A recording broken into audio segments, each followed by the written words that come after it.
মতো কে কে আছো যাদের রুটি বানানোকে ঝামেলা মনে করো, তো আর কোনো চিন্তা নেই, চলে এসেছে বাজারে রুটি মেকার। তোমরা চাইলে এটা পারচেস করতে পারো, সিজনের মেলা বসছে তো সেখানে এই দাদাটা নিয়ে আসছে, মানে ওখানে আমাদেরকে রুটি বানিয়ে দেখাবে কিভাবে রুটি বানানো হয়। এত কিছু টিভিতে দেখতাম, আজকে ফাইনালি চোখের সামনে দেখবো কিভাবে রুটি বানায়, আর রুটিগুলো সত্যি সফট হয়েছে অনেকটা। তো চলো তাহলে দাদার মুখে শুনে নিই কিভাবে কি কি হয়। প্রচন্ড সাউন্ড, তার জন্য দিতে পারলাম না। যাই হোক, দাদা বলছে যারা পুরো আলসি তারা এটা বানায়। আর সত্যি কিন্তু রুটি বানাতে একদম একটা অলসের কাজ, আর এটা কিন্তু হয়েও যায় তাড়াতাড়ি। তো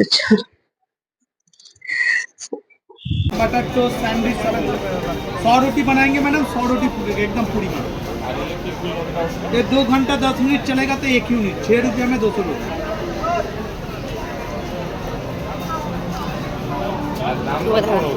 इसका ये 3000 का है, 3000 का है। यहाँ पे 500 रुपये डिस्काउंट करके 2550 में दे रहे हैं।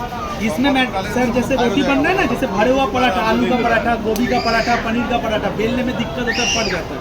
इसमें फटेगा नहीं। और लोहिया बड़ा लीजिए तो बड़ा रोटी होगा, मैंने छोटा छोटा लिया इसलिए छोटा हुआ, ठीक है।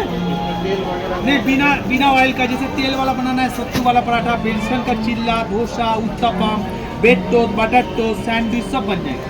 देखिए दोनों तरफ सेकना हो गया, लास्ट में इसको गिरा दीजिए, ये अपने आप फूल के बाहर आएगा, बोलेगा उठाओ और खाओ। 100 रोटी बनाइए, 100 रोटी फूकेगा। इसमें time save, money save, energy save. छोटा बच्चा से बड़ा कोई भी बना सकता है।